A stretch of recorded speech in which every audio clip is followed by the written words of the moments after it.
Assalamualaikum warahmatullahi wabarakatuh. Waalaikumsalam warahmatullahi wabarakatuh. Alhamdulillah rabbil alamin wa bihi wa nasta'in ala umuri dunya waddin. Assalatu wassalamu ala asrafil anbiya wal mursalin Sayyidina Muhammadin wa ala alihi washabihi ajma'in. Amma ba'd. Yang Bapak banggakan, anak-anakku semua kelas 9, mudah-mudahan selalu dalam keadaan sehat.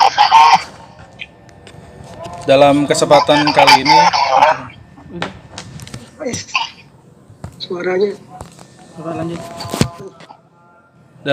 kali ini marilah sama-sama kita berdoa anak-anak. Mudahan kegiatan kita hari ini selalu diridhai oleh Allah Subhanahu wa taala dan masuk sebagai amal ibadah kita semua dalam menuntut ilmu. Untuk itu, tundukkan kepala kita semua, berdoa, mulai.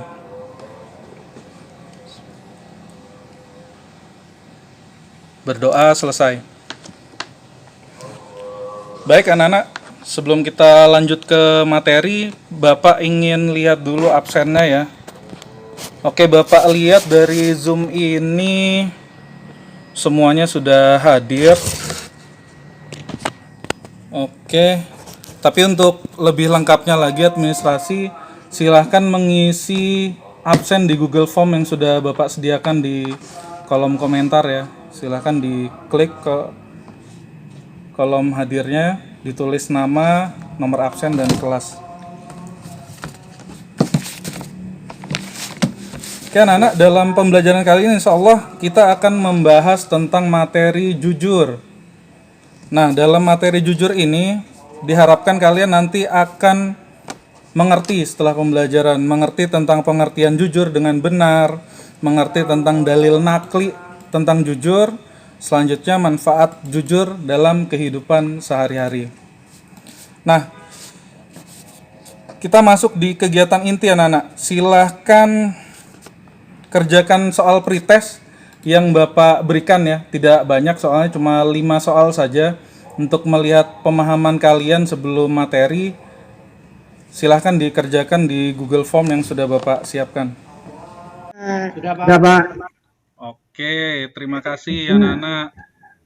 Sekarang Bapak akan coba share screen, disimak video dari Bapak ya.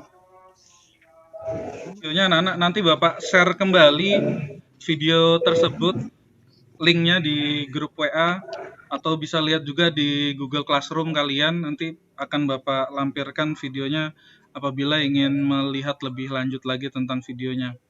Berikutnya silahkan perhatikan keempat gambar yang sudah Bapak siapkan. Oke, terlihat gambarnya ya? Jelas Pak. Ya Pak, kelihatan. Bapak akan bagi menjadi 4 kelompok. Kalian menjadi 4 kelompok. Terus tiap kelompok silahkan membuat deskripsi tentang gambar ini. Ini gambar yang pertama. Untuk kelompok 1 sudah Bapak tunjuk di WA Group, bisa dibaca nama-nama kelompoknya. Kelompok 1 diketuai oleh Ahmad Apandi dengan anggotanya yang lain. Kelompok 1 sudah dilihat ya, bisa di screenshot ini gambarnya, disimpan di laptop atau di HP. Terus nanti bisa dicari deskripsinya, kalian buat sendiri deskripsinya, bebas, mengarang bebas. Oke, selanjutnya kelompok 2.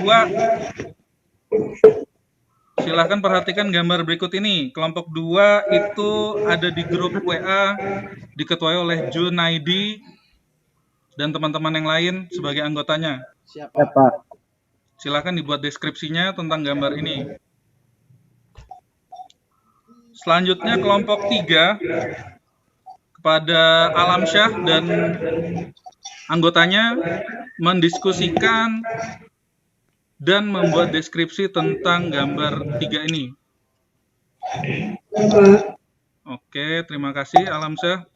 Boleh di screenshot gambarnya, disimpan di HP atau di laptop.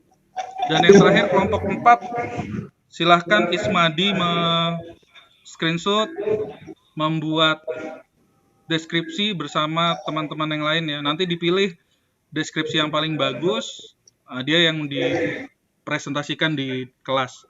Oke, Bapak beri waktu sekitar 5 menit. Tidak usah panjang-panjang, cukup 5 baris saja. 5 baris atau satu paragraf. Itu sudah cukup. Bismillahirrahmanirrahim. Bapak izin saya mewakili teman-teman kelompok saya, ada Ika, ada Ani Sofi, ada Ibu Sofia.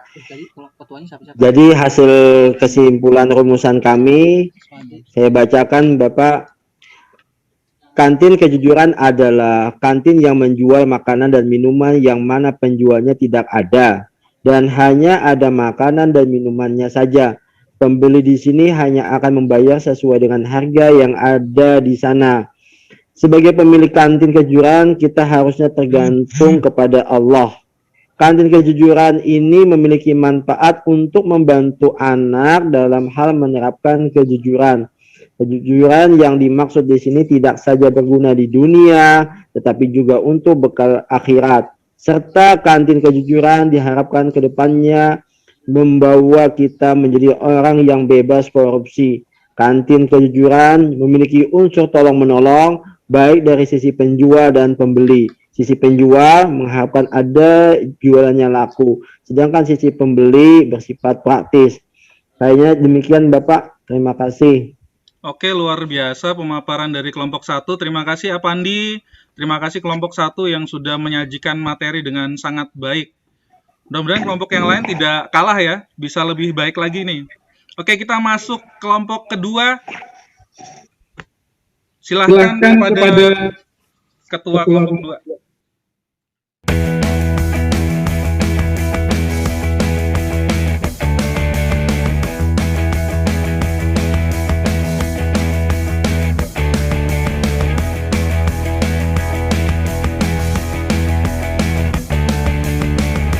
Tentang KPK? Saya nanya, Pak. Ya, silahkan. Apandi dari kelompok 1.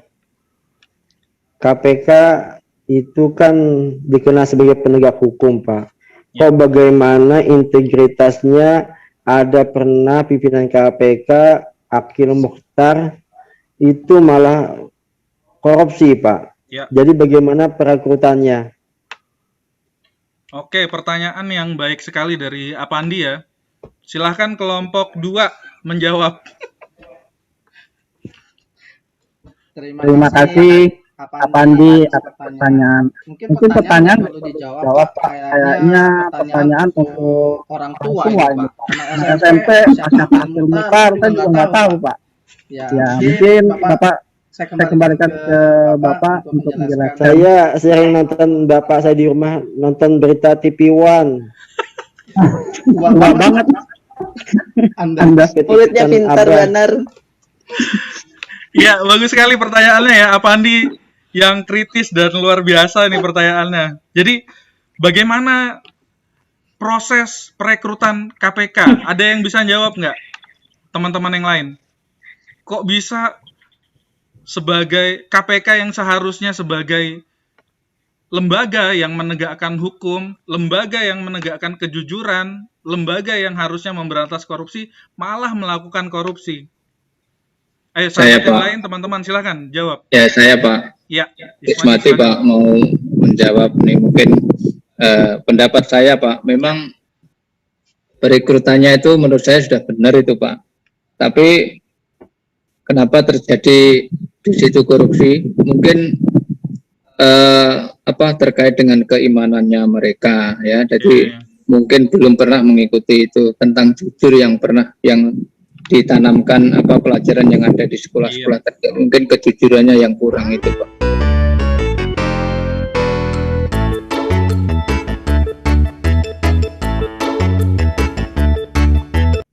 Dalil dalam perilaku jujur itu bisa kita lihat dalam Quran surah Al-Ahzab ayat 70.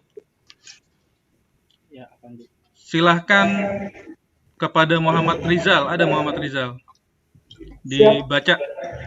A'udzu billahi minasy syaithanir rajim. Bismillahirrahmanirrahim. Ayyuhalladzina amanu taqullaha wa qulu qawlan sadida. Oke, luar biasa. Jadi dalam surah Al-Ahzab ini disampaikan bahwa wahai orang-orang yang beriman, bertakwalah kamu kepada Allah dan ucapkanlah perkataan yang benar.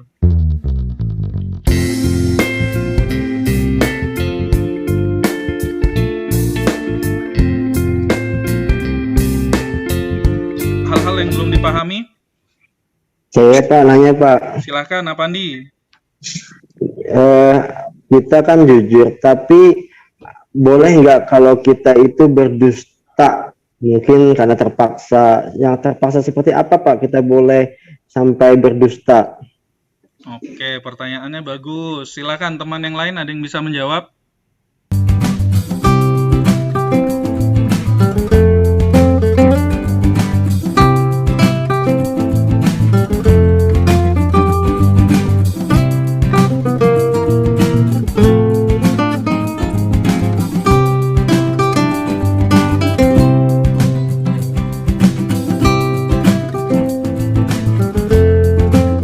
Tapi sebenarnya di dalam Islam kita juga diperbolehkan untuk berbohong. Berbohong dalam keadaan darurat. Seperti yang dicontohkan oleh teman-teman kita tadi bahwa untuk menyelamatkan nyawa orang lain apabila nyawanya terancam, ya kita bisa berbohong. Kita boleh untuk berbohong. Terus untuk menyenangkan hati orang tua atau hati istri atau suami kita mungkin saat sudah menikah nanti, maka itu diperbolehkan. Masakannya misalkan keasinan tadi contohnya yang diberikan Husna, terus kita bilang nggak asin kok, enak kok rasanya gitu. Cuman hati-hati aja kalau darah tinggi nanti gitu ya. Jadi luar biasa, jawaban kalian hebat semuanya. Kalian luar biasa. Jangan lupa mengerjakan soal post-test yang sudah Bapak siapkan di Google Form ya. Mudah-mudahan soal pretestnya tadi jelek, di soal post-testnya bisa bagus, jangan sampai terbalik. Di soal pretest bagus, di soal post-test malah jelek. Itu jadi gagal berarti pembelajaran kita hari ini. Mudah-mudahan lebih bagus nanti hasil di post-test. Silakan dikerjakan post-test di Google Form. Jangan lupa untuk pertemuan besok anak-anak dikumpulkan tugas resume. Bapak memberikan tugas resume untuk disampaikan di pertemuan besok ya. Jadi setiap orang wajib meresume tentang contoh jujur dan manfaat jujur dalam kehidupan sehari-hari. Oke, Bapak ulang. Kalian semuanya wajib nanti meresume tentang contoh jujur dan manfaat jujur dalam kehidupan sehari-hari. Kurang lebihnya Bapak mohon maaf. Mudah-mudahan kalian semua dalam keadaan sehat.